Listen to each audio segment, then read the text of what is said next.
राजा बनकर राज करना तो हर कोई चाहता है, परंतु इस दुनिया में सबसे कठिन कार्य यदि कोई है तो वो राज करना ही है। इसके लिए ढेर सारी दौलत होना भर ही काफी नहीं है और न ही शक्ति होना भर ही काफी है। राज करने के लिए एक विशाल हृदय का स्वामी होना भी आवश्यक है। हमारे अंदर इतनी करुणा होनी चाहिए कि हम यदि अपने सामने किसी पीड़ित व्यक्ति अथवा जीव को देखें तो स्वयं की अवस्था को भूलकर भी उसकी सहायता करें और न सिर्फ सहायता करें वरन उसे उस अवस्था में पहुंचाने वाले कारण का निवारण कर उसे न्याय भी प्रदान करें। किंतु स्मरण रहे, किसी भी कारण से हमारे मन में न तो अपने कृत्य के लिए अहंकार उत्पन्न होना चाहिए और न ही सामने वाले को यह अनुभव होना चाहिए कि हमने यदि उसकी सहायता की है तो हम उससे महान है अथवा वो हमसे छोटा है। विजय राघवगढ़ के महाराज वीरेंद्र प्रताप सिंह अपने दोनों पुत्रों को एक राजा के गुणों के बारे में बता रहे थे। छोटी राजकुमार अक्षय गुण प्रताप सिंह तो पिता की सारी बातें ध्यान से सुन और समझ रहे थे, परंतु बड़े राजकुमार परिजात प्रताप सिंह अपना सिर झुकाए धीमे धीमे मुस्कुरा रहे थे। पिता की ऐसी समझाइश को मजाक समझना और उसे हंसी में उड़ाना उनकी पुरानी आदत थी। महाराज भी उनकी इस आदत को अच्छे से जानते थे, मगर फिर भी वो चुप रहते थे क्योंकि परिजात में एक राजा बनने के सभी गुण पहले से ही मौजूद थे। कई बार वो खुद भी अपनी व्यस्तता की वजह से अपनी प्रजा को समय नहीं दे पाते थे, पर परिजात के लिए प्रजा सबसे पहले आती थी। प्रजा के लिए वो खुद को भी भुला देते थे। यहाँ तक कि जब समस्त विश्व कोरोना महामारी से जूझ रहा था और सब लोग खुद को सुरक्षित करने में लगे हुए थे, उस समय भी राजकुमार परिजात सब भूलकर लोगों की सेवा में जुटे हुए थे। जहाँ बाकी राज्यों से प्रवासी मजदूर काम और पैसे के अभाव में अपने अपने शहरों को लौट रहे थे, वहीं विजय राघवगढ़ के लोग न सिर्फ एक सुरक्षित स्थान पर बैठे थे वरन भरपेट भोजन का भी लाभ उठा रहे थे। इसके साथ ही वो लोग भारी संख्या में मास्क, सैनिटाइजर और साबुन का निर्माण कर रहे थे। कुछ अन्य लोग जो ये सब नहीं कर पा रहे थे वो भी साफ सफाई के कामों में लगे हुए थे या फिर लोगों को घर घर जाकर चीजें पहुंचा रहे थे, और इस सब के पीछे राजकुमार परिजात की ही मेहनत थी। इस सब के बाद भी वो उनकी राजशाही का मजाक उड़ाते थे और खुद को इस राजशाही और रियासत से दूर रखने की कोशिश करते थे। महाराज ने तो उनकी मुस्कान को नजरअंदाज कर दिया, पर बड़ी रानी हुक्म से रहा नहीं गया और उन्होंने उसे टोक दिया। कुमारी, क्या हरकत कर रहे हैं आप? आपको नहीं लगता इस तरह महाराज साहब हुक्म की बातों पर हंसकर आप उनका अपमान कर रहे हैं? क्षमा बड़ी माँ साहब, परंतु हमारा उद्देश्य किसी का अपमान करने अथवा किसी को ठेस पहुँचाने का बिल्कुल नहीं था। फिर आपकी हंसी का क्या मतलब है? क्षमा कीजिएगा अगर मेरी बातें आपको बुरी लगे तो, परंतु हम 2022 में रह रहे हैं और एक लोकतांत्रिक देश का हिस्सा है। फिर भी ये राजशाही का स्वांग क्यों? परिजात की बात का उत्तर उनके पिता महाराज ने दिया। आपकी बात सत्य है कुमार, परंतु ये राजशाही हमारी निजी संपत्ति अथवा हमारी निजी सोच नहीं है।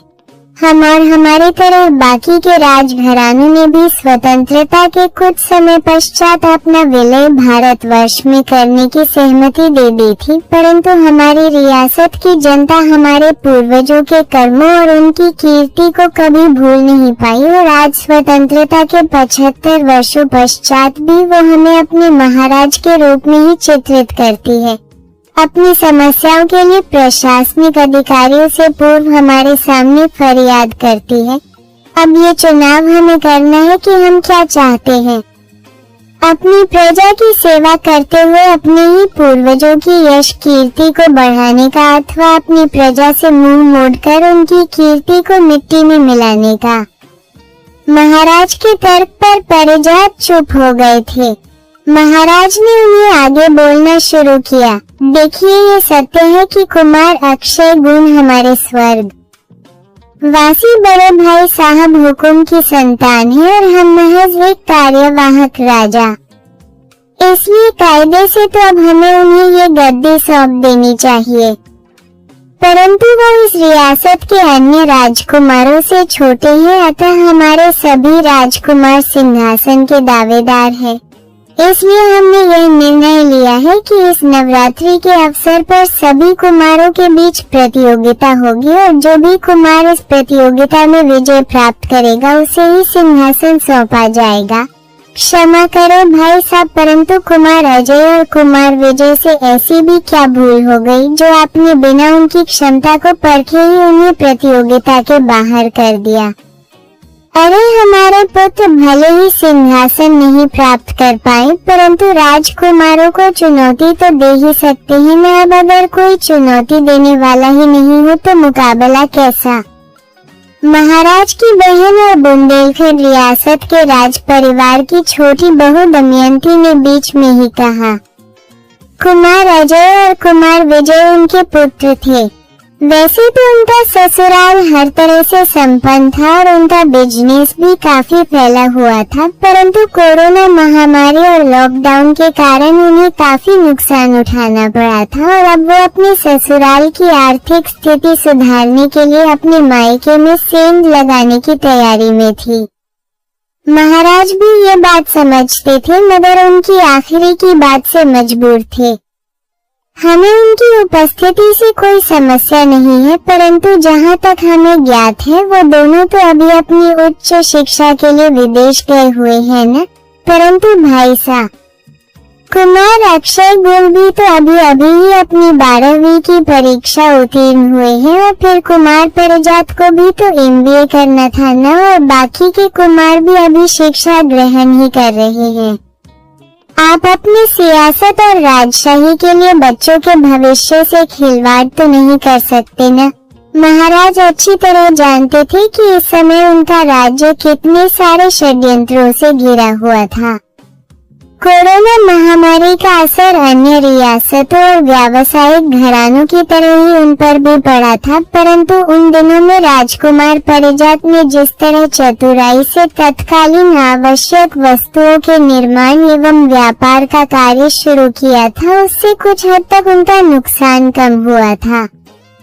इसके अलावा जिस तरह से राजकुमार परिजात ने समस्त प्रजा का निर्वहन किया था, देश विदेश में उनकी ख्याति फैल गई थी, परंतु उनके विरोधियों और सह व्यापारियों को ऐसा लगने लगा था कि उनके पास जरूर कोई छिपा हुआ खजाना है, जिसकी वजह से इस तरह लुटाने के बाद भी विजय राघवगढ़ में इस महामारी का कोई असर ही नहीं दिख रहा था। इसलिए वो लोग उनके राज्य और व्यापार को हथियाने की कोशिश में लगे थे। वहीं उनके राज्य में भी कई लोग ऐसे थे जिन्हें राजकुमार परिजात से चिढ़ थी और वो उसे रास्ते से हटाना चाहते थे। इनमें उनकी अपनी बहन और भाभी भी शामिल थी। इसलिए ही वो ये प्रतियोगिता रखवाना चाहते थे, जिससे कि राजकुमार परिजात अपनी श्रेष्ठता साबित कर सके और उनके विरोधियों का मुंह बंद हो सके। अब महाराज तो सिर्फ 2 भाई और 1 बहन थे, परंतु उनके पिता साहब के 3 और भाई थे और उन तीनों के बच्चों को भी प्रतियोगिता में शामिल होने का अवसर मिलने वाला था। यानी कायदे से अगर यह प्रतियोगिता होती तो 8 प्रतिभागी होते, पर अब कुमार अजय और कुमार विजय के भी प्रतियोगिता में शामिल होने से 10 प्रतिभागी हो गए थे। उन्होंने बस हाँ में सिर हिलाया और राजकुमार परिजात और राजकुमार अक्षय गुण को उनकी पढ़ाई के लिए बाहर जाने की इजाजत दे दी। प्रतियोगिता की घोषणा होते ही पूरे राज परिवार में षड्यंत्रों की योजना तेजी से बनने लगी थी। वीरेंद्र प्रताप के पिता 4 भाई थे, चंद्र प्रताप सिंह, रुद्र प्रताप सिंह, गजेंद्र प्रताप सिंह और भीष्म प्रताप सिंह। इनमें चंद्र प्रताप सिंह सबसे बड़े थे, इसलिए गद्दी उन्हें ही मिली। उनके बाद उनके बड़े बेटे और खानदान के सबसे बड़े चिराग हरेंद्र प्रताप सिंह गद्दी के हकदार हुए, परंतु राज तिलक के 10 वर्षों में ही एक हवाई दुर्घटना में उनकी मृत्यु हो गई।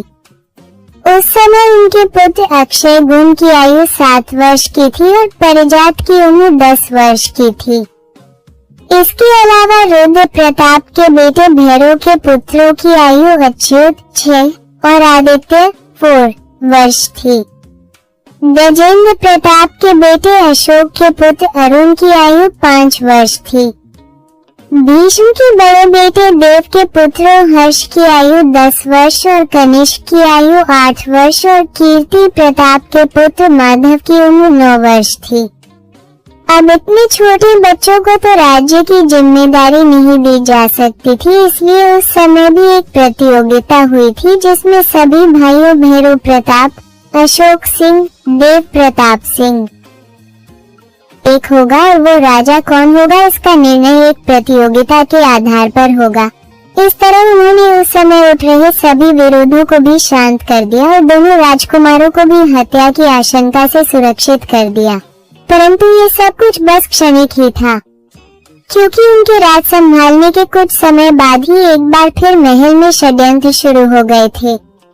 महाराज अपनी तरफ से अपनी भाभी की सभी जिम्मेदारियों का पूरी तरह निर्वहन करते थे, परंतु उनके विरोधी बड़ी रानी के सामने इस तरह वर्णन करते जिससे उन्हें लगता कि महाराज ये सब कुछ इसलिए कर रहे हैं ताकि जब वो परिजात को सिंहासन सौंपे तो उनके एहसान तले दबे होने की वजह से वो उनका विरोध न कर सके।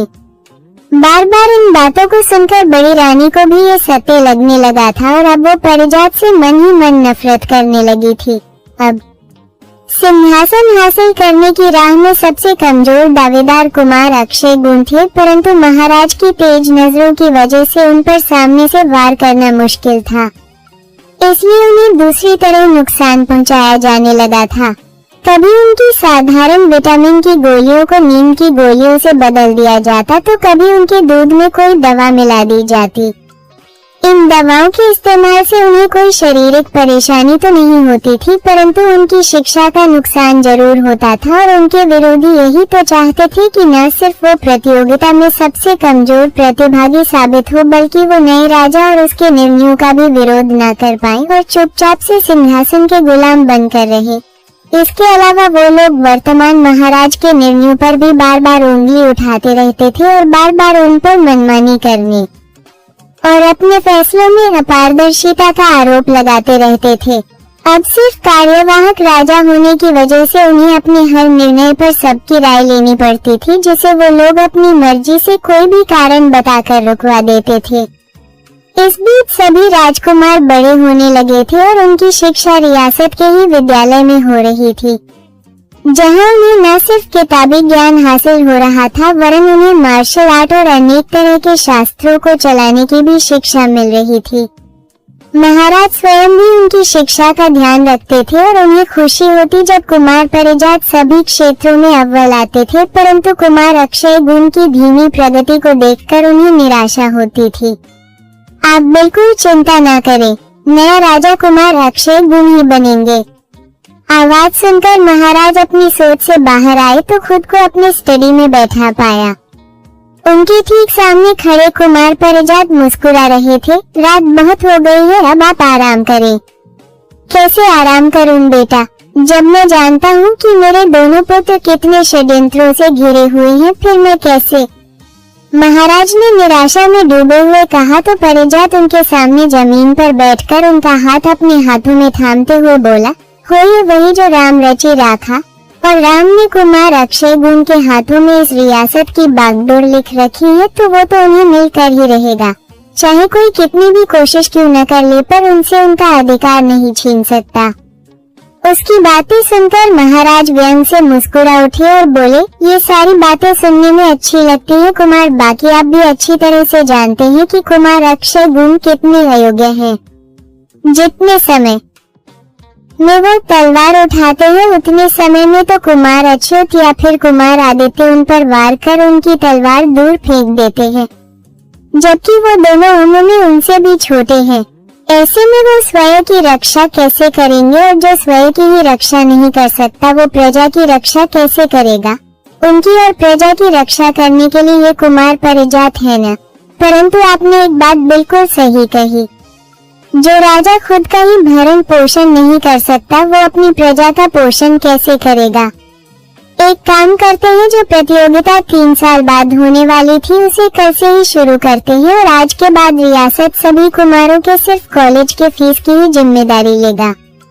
इसके अलावा उनके रहने खाने पीने की व्यवस्था उन्हें खुद करनी होगी। बकवास बंद करो कुमार, तुम जानते हो अपने सभी काकाओं को, वो कभी भी इसके लिए तैयार नहीं होंगे। वो तो बस यही चाहते हैं कि रियासत उनकी सभी नाजायज मांगों को भी बिना किसी सवाल के मान ले। इसका मतलब वो लोग इस प्रतियोगिता का विरोध करेंगे।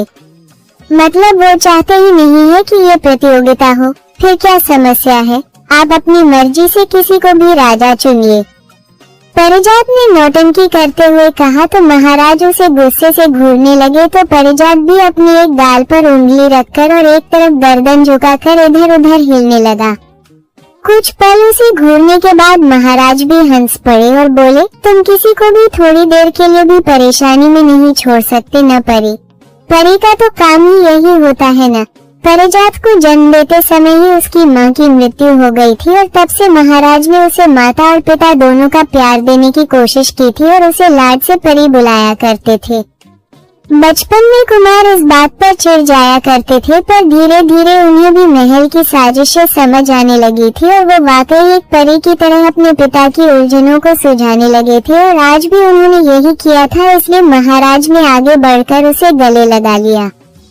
परिजात ने उन्हें उनकी दवाएं दी और आराम करने का बोलकर कमरे के बाहर चला गया।